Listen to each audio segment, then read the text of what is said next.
সমগ্র আসাম জুড়ে জনস্বাস্থ্য কারিগরি বিভাগের জল পরীক্ষাগারের কর্মচারীরা কালো ব্যাজ পরিধান করে প্রতিবাদ সাব্যস্ত করছেন। 1 জুন থেকে 6 জুন পর্যন্ত চলবে। জনস্বাস্থ্য কারিগরি বিভাগের অন্তর্গত সমগ্র আসাম জল পরীক্ষাগার কর্মচারী সংস্থার উদ্যোগে সমগ্র আসামব্যাপী 1 জুলাই থেকে 6 জুলাই পর্যন্ত কর্মচারীদের দীর্ঘদিনের বিভিন্ন দাবি নিয়ে কালো ব্যাজ পরিধান করে প্রতিবাদ জানাচ্ছেন কর্মচারীরা। লক্ষ্মীপুর জনস্বাস্থ্য কারিগরি বিভাগের জল পরীক্ষাগারে থাকা কর্মচারীরা সমগ্র আসামের পরীক্ষাগার কর্মচারীর সঙ্গে সংগতি রেখে লক্ষ্মীপুর মহকুমা জনস্বাস্থ্য কারিগরি জল পরীক্ষাগার কার্যালয়ে কর্মচারীরা নিজ নিজ কর্মে উপস্থিত থেকে কালো ব্যাজ পরিধান করে গণতান্ত্রিক পদ্ধতিতে বিভাগীয় কর্তৃপক্ষ ও আসাম সরকারের বিরুদ্ধে প্রতিবাদ জানান।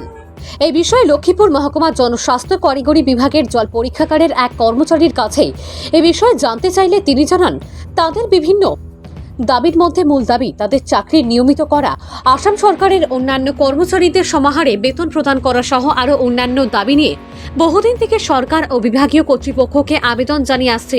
কিন্তু বিভাগীয় কর্তৃপক্ষ সরকার কেন তাদের এই অনুরোধকে মেনে নিচ্ছে না, তারই পরিপ্রেক্ষিতে প্রথম দফায় কর্মরত থেকে কালো ব্যাজ পরিধান করে গণতান্ত্রিক পদ্ধতিতে প্রতিবাদ জানাচ্ছেন। পরবর্তীতে সরকার তাদের দাবি মেনে না নিলে কর্মবিরতিতে যেতে বাধ্য হবেন বলে জানিয়েছেন লক্ষ্মীপুর জনস্বাস্থ্য কারিগরি বিভাগের জল পরীক্ষাগারের এক কর্মচারী। আমরা হইলাম লক্ষ্মীপুর, আমরা যে সাব ডিভিশনের জল পরীক্ষাগারের কেন্দ্র, এটার সাব ডিভিশনাল ল্যাবরেটরি লক্ষ্মীপুর। আমরা দাবি আছে আজকে 14 বছর থেকে আমরা দাবি চলে।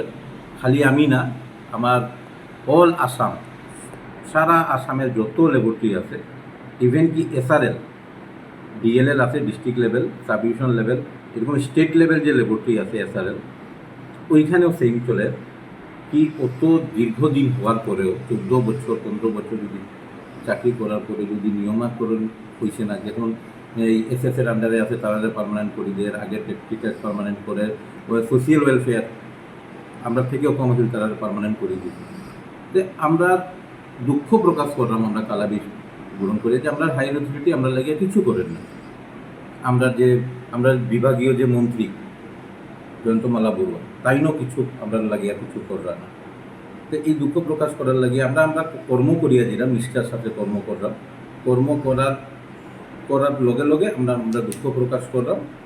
আর ফার্দার যদি আমরা কোনো কিছু যদি আমরা না পাই, কত বছর পর আমরা যদি করার পরে, তো অল আসামের যত ল্যাব আছে সবে কর্মবিরতির সিদ্ধান্ত লইতে পারে। কিন্তু এটা তো আমি এটার কইতে পারতাম না। আমরা প্রেসিডেন্ট সেক্রেটারি আছে, তারা এক্সিকিউটিভ মেম্বার আছে, তারা বোর্ড মিটিং হওয়ার পরে তারা এটা যা ফেসলা লইব ওইটার থেকেই সপ্তাহ হইব।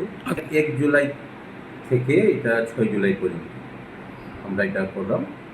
ফার্দার স্টেপ দেখি যদি সরকারে কিছু করে বা ডিপার্টমেন্টে হায়ার অথরিটি কিছু করে, তে আমরা ভাববো। আর না হইলে তো মনে হয় কি আমরা কর্মবিরতি করতে লাগবে, ছাড়া আর উপায় নেই।